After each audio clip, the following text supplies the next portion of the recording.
So I'm going to talk to you a bit today about Graham's Family Dairy, where we've come from, and where we've been in our journey to the cloud and trying to rationalise our IT from an infrastructure point of view.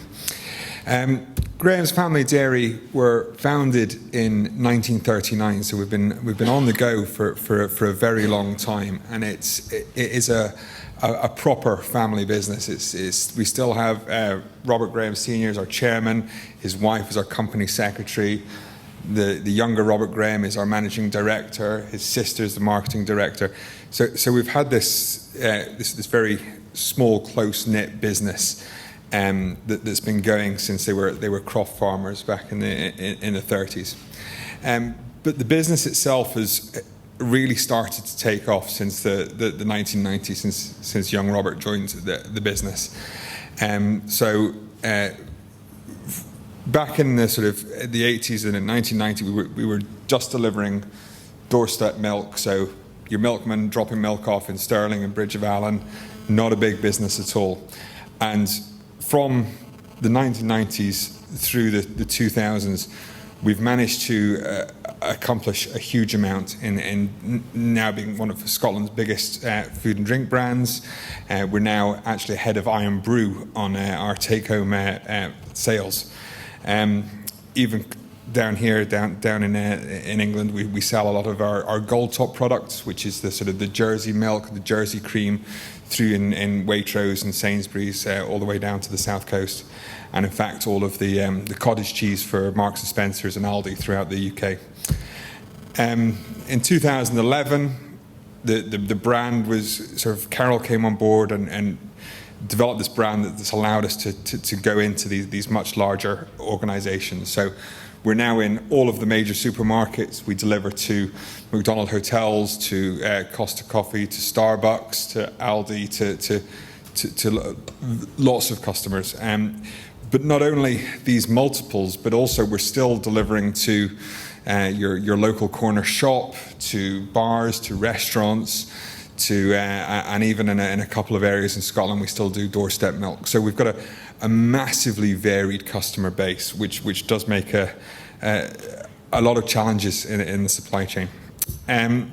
So today we have depots as far north as Wick, but primarily in the central belt in Glasgow and Edinburgh. There are our major customers, and we're slightly different from the Wisemans and the Arlas of the world in that 66% of our product is branded Graham's Dairies, whereas our competitors tend to be a lot more own brand milk, a lot more of the Tesco's milk, the Sainsbury's milk.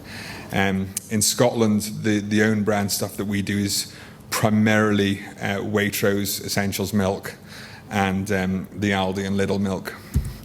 But you can see from this, since this chart here starts at 2000, and the rate of growth between 2000 and 2015 is massive.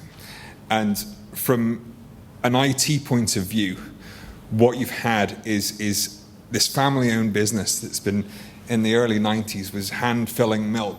The managing director was in there, putting tops on bottles of milk, sending them out to the doorstep.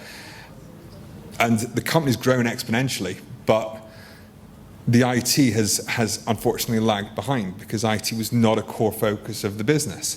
So to try and get away from that, Robert realised sort of about 4 or 5 years ago that something needed to change because it just wasn't working for them.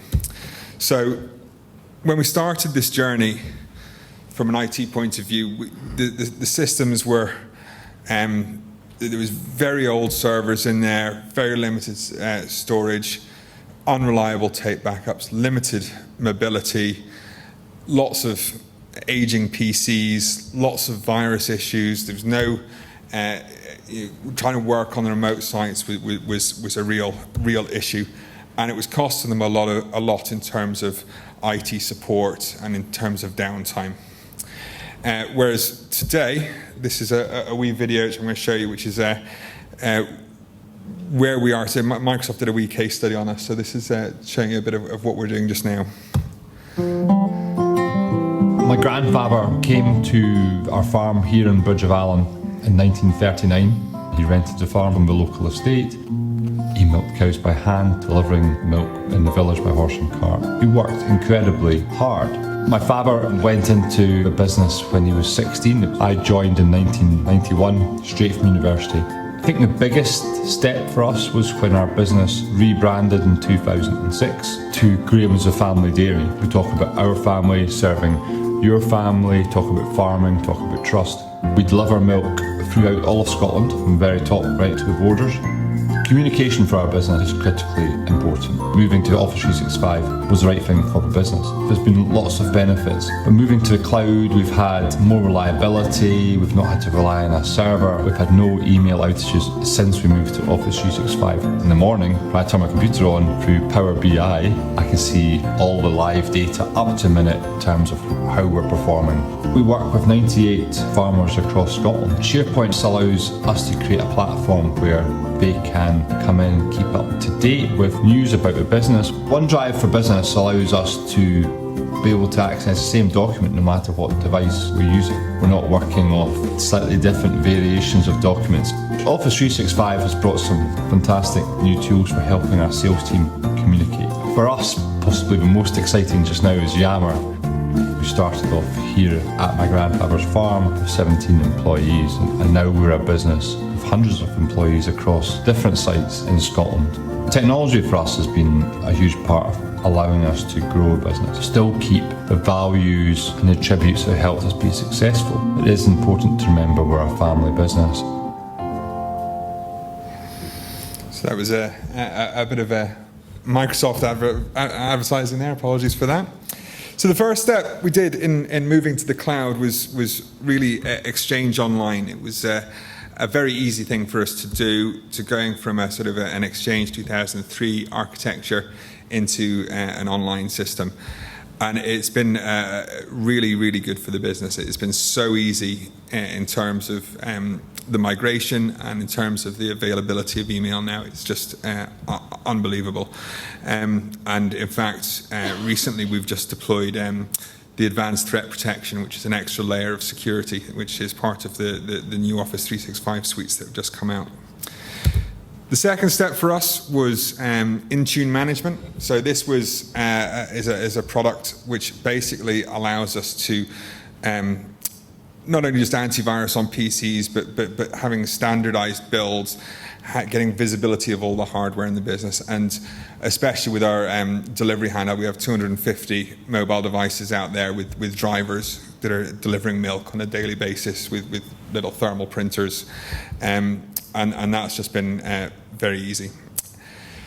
The next step was getting rid of XP, which was made life a lot easier from an IT point of view once that was gone. So Intune allowed us to identify what was out there and allowed us to create a standard build, which was pushed out to all these machines. Deploying some Surface devices and touch devices. You saw Max, one of the sales guys there, out on store with his tablet.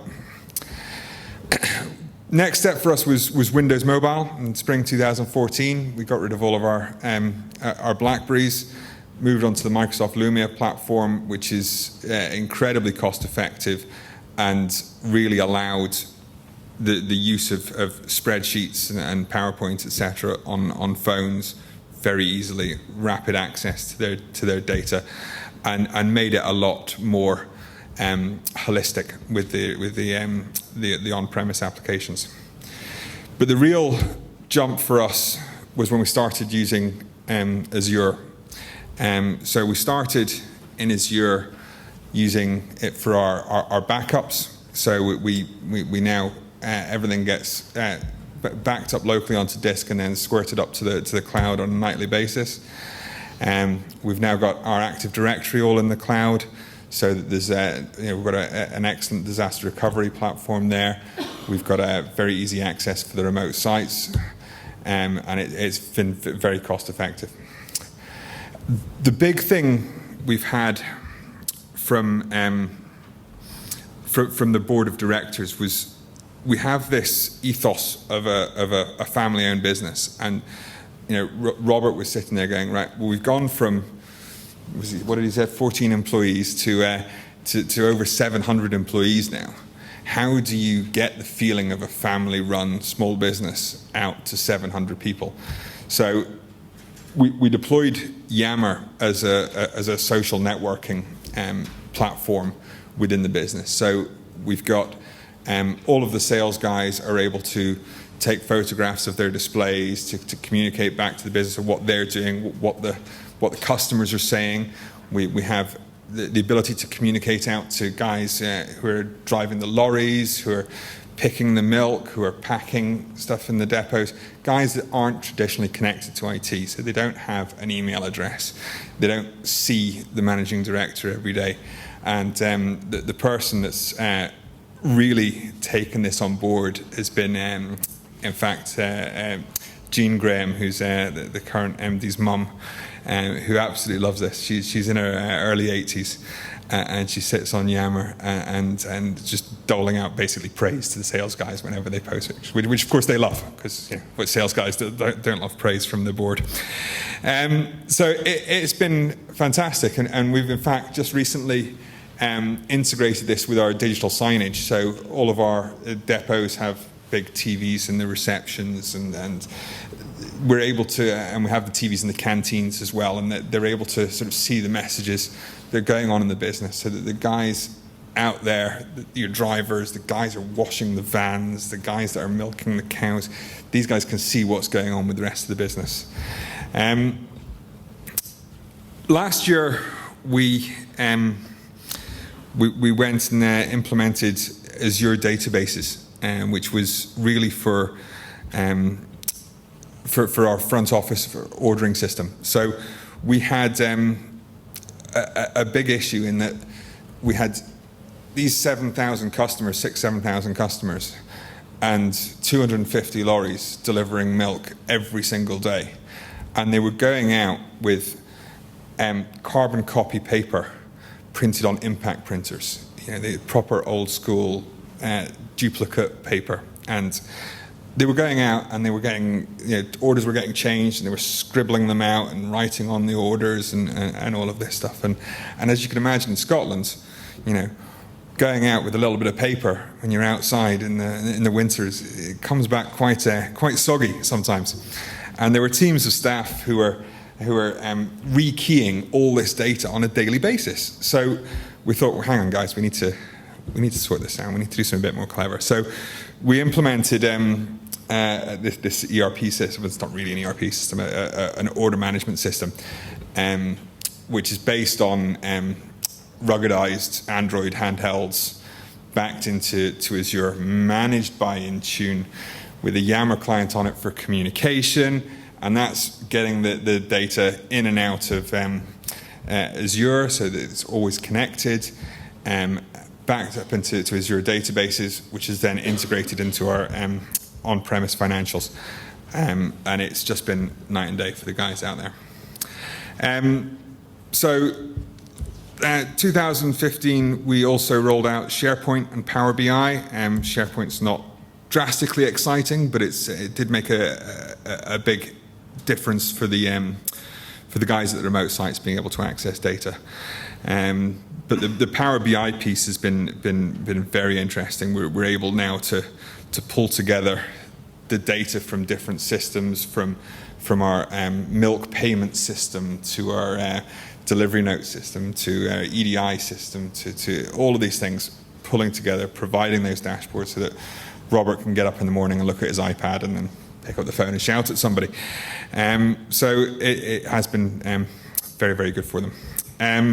Skype for Business was something we rolled out last year as well, which again, it was a bit of a challenge, not in terms of the technology, but in terms of the change management and getting people to understand how to use the technology better, how to communicate easier with their fellow employees. And again, it was trying to make the business feel smaller. Can you get the guys at these depots, the three guys in Wick, can they communicate with the guys down in Glasgow very easily? And for the sales meetings, it's been fantastic to reduce the cost of getting guys down from Brecon and Inverurie and all sorts of weird and wonderful places in the Highlands coming down to the Central Belt for sales meetings. And the town hall meetings as well. So every year we do what we call a winning culture meeting, which is to get the board of directors to communicate out with all the staff, so they know what's going on, and that is then broadcast on a Skype town hall meeting, so the guys, again, coming from the north of Scotland, don't need to travel all the way down to see it.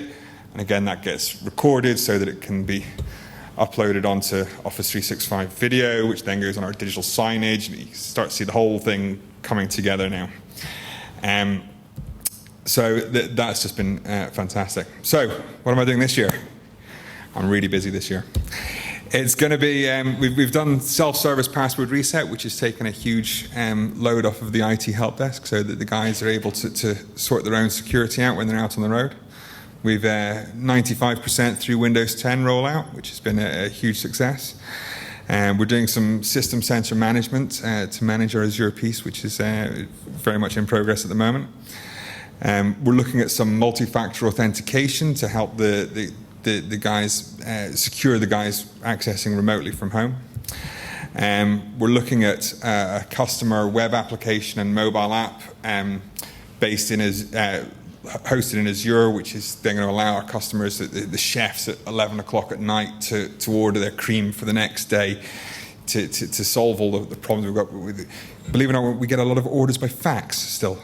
Do you know people still use fax? We get a lot of faxes in every night, and these are chefs scribbling down, I need 4 pints of cream, stick it in the fax machine, and that's the order coming. So if we can make that process a little bit easier for them, it makes it, we don't have to do the order entry at our side, it keeps a track record.